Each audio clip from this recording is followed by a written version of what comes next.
So, Nicola wanted us to talk about what we've been seeing around lightheartedness. Yes. And so I'm kind of curious to know, I guess, what life was like before you came across three principles. I'm guessing it may not have been quite lighthearted. Yes. I think before I came across three principles and realized that being light of heart was a choice, was something that was available to me in any given moment. Um, yeah, life was very different. I spent a lot of time in my head. Spent a lot of time worrying about what people thought of me, what I thought of people.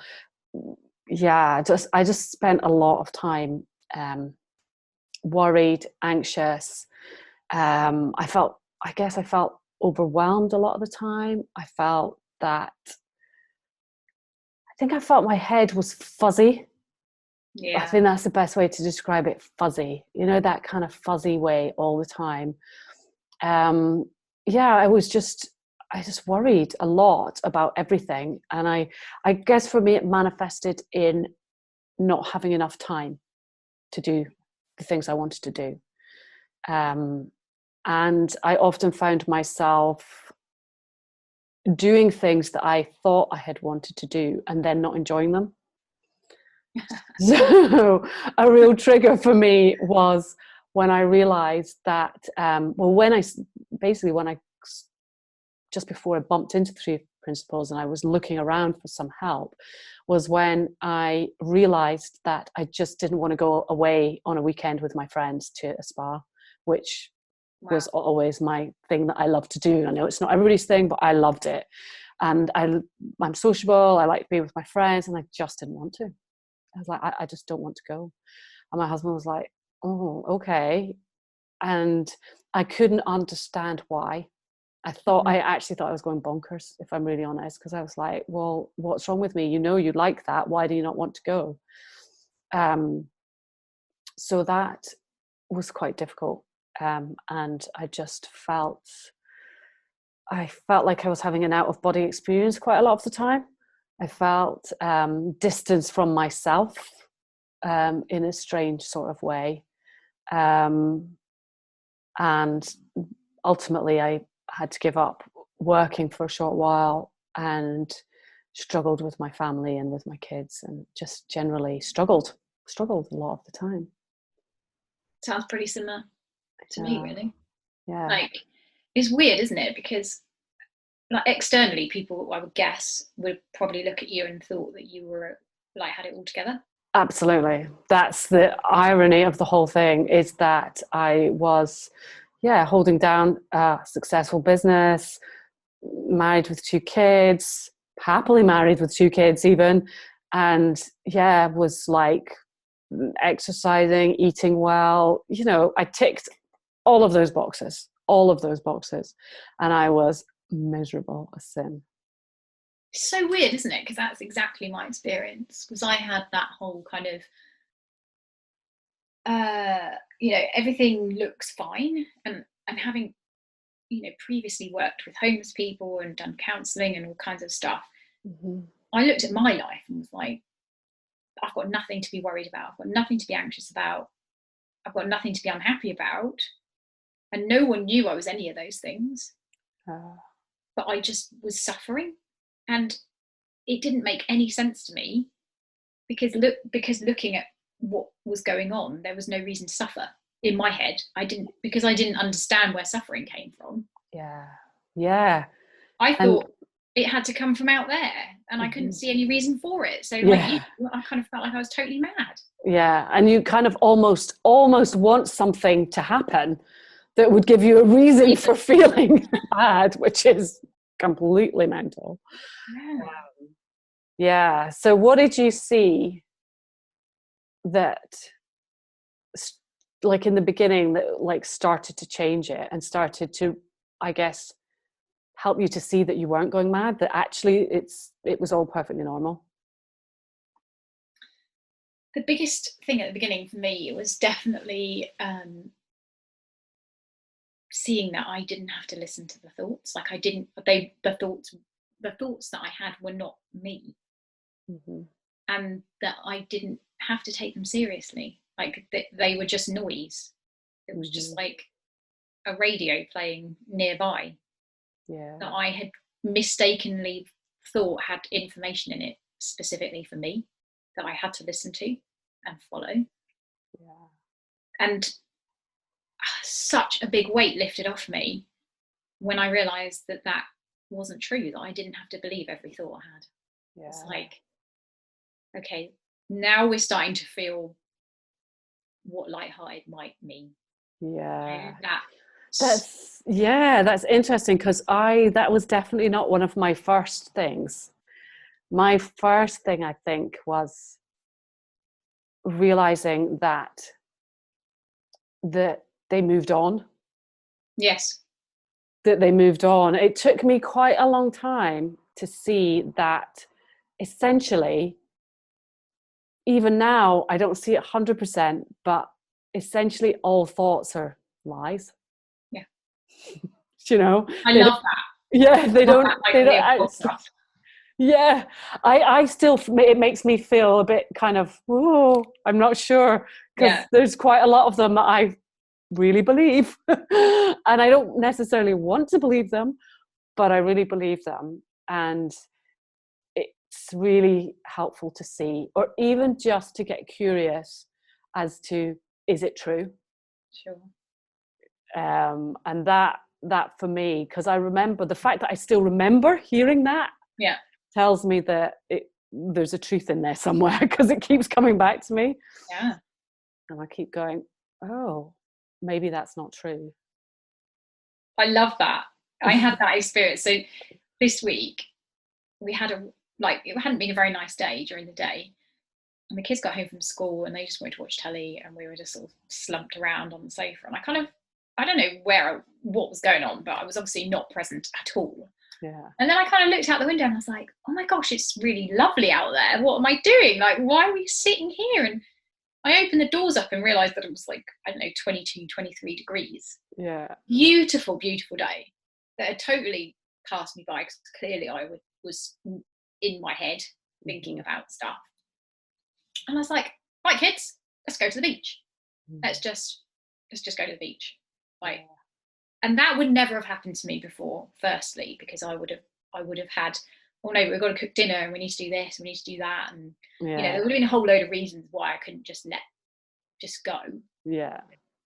Anyway, so we packed all our stuff up, got down to the beach, went out on the paddleboard, came back in. The kids had a swim, and it was beautiful, crystal clear sea, warm, just really inviting for a swim. And I had this thing going on in my head: you haven't brought a towel and you haven't brought a change of clothes, so you can't go in, because you've got to sit in the car and get home, and it's like a 10-minute journey, and you can't get home soaking wet and blah blah blah blah blah blah blah. And I was listening to it, and I was like, the kids were like, are you going to go for a swim? No, I can't. I can't brought a change of clothes. I haven't got anything to sit on in the car, and I'll be cold when I get out, and blah blah blah. And then I just suddenly was like, oh my goodness, I'm believing those thoughts. I'm listening and like acting as if that's true. Mm-hmm. And then there was like a switch, and I was like, I'm going in. And that for me is like, that's the lighthearted.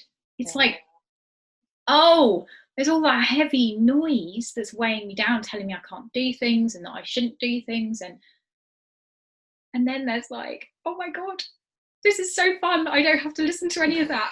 And I just ran in the water. I was like, oh my goodness, this is just amazing. It's like, oh well, you know, I'm going to get the car wet. Yeah. So what? And that for me is just like, that for me is everything about lighthearted. It's like when we wake up and remember that we don't have to be weighed down by all those thoughts that we've had, that are so familiar, that are so habitual, that are kind of sitting there weighing us down, holding us back. Yeah. To realize that, oh my God, I don't have to listen to them. I know, it's such a relief. And I think what's coming to me today particularly is that when you're feeling heavy of heart, I guess is the opposite of lighthearted. Yeah. And when you're feeling heavy of heart, that also is okay. That you don't need to beat yourself up about it and think, oh, wait a minute, I need to be lighthearted. I need to be lighthearted now. What can I do to make myself lighthearted? That it's actually okay to feel heavy of heart and to feel rubbish. And not only is it okay, it is going to happen. It is normal. It is the human experience. We can't, as far as I can tell, change that, or it's just the way of the world. And when we stop trying to change that, it dissipates. It like disappears as if by magic in its own time. It might not disappear just as fast as you want it to, but it will disappear. And just knowing that takes the heavy out of heavy-hearted, maybe. So true. Yeah, it's that kind. For me, acceptance is a big thing. Mm-hmm. That I wasn't able to do before. Yeah. I think it's like, oh, I can't be sad. I can't be miserable. I can't be, there was so much that I pushed away that I didn't allow. Yeah. And in doing that, it's like not acknowledging it. Like you trying to, I don't know, in the acknowledging it, it's like, then it kind of goes, doesn't it? Well, yeah, exactly. And trying to like squash it into a box and shut the door on it. Coming out at all angles. Yeah. Let me out. Let me out, let me out. And also I think I had this feeling that acceptance was giving up. If I accept something, I'm giving up. And that for me had a negative connotation. Massive negative connotation, which is again just not true. And contrary to what I thought, i.e. that I might just sit on the sofa and not do anything. Like literally, I think I thought that was going to happen to me. I was like going to just sit there and I don't know, like just give up. It's like as soon as that happens, as soon as you do really, really genuinely give up, not just like, oh, I'm going to give up now for a couple of days. It's like, that doesn't work. It's like, you just, for whatever reason, you just go, okay, I give up. It's gone. Whatever it is gone. Yeah. And you're back to that lovely, innate well-being, which often looks like lightheartedness. Yeah. And we just feel lighthearted more of the time, which is just a nicer place to be. Well, yeah. But that's an interesting thing as well, isn't it? Because it's that whole seeking for a nicer feeling. Yes. But then realizing that it's okay to feel rubbish. Mm-hmm. Like that's been a big thing for me. Yeah. Like you say, the kind of in the acceptance of all of it. Like we're humans, we experience all of it. Yeah. And all of it, weirdly, even the bad stuff can be okay. Like it just is. It just, sometimes you just want to wallow in feeling rubbish. Sometimes you just feel angry. And that's just the way it is. Yeah. And understanding that that's how it is and that's how the system works has just been, I mean, it would be an understatement to say life-changing. And I think that, lightheartedness can mean so many different things to so many different people. And that's the point. Yeah.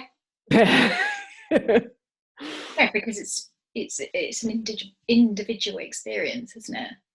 That falling into well-being, that falling into who we really are. Yeah. Like when we're in that place, there is no heaviness. And when we're in the present, Yeah. there is no heaviness. There is no noise to say that this isn't okay or should Yeah. be different. Yeah. Well, there just can't be. And that's like that's where the love is, isn't it? That's where yeah, that's where when Nicola talking about love-heartedness, Yeah. Yeah. that Yeah. it's that in from that place there can only be love, because there's no judgment, Mm-hmm. there's nothing to say that. There's no thinking. Yeah, Yes. exactly. Yeah. There's no thinking about it. It just is what is Yeah, right here, right now. yeah.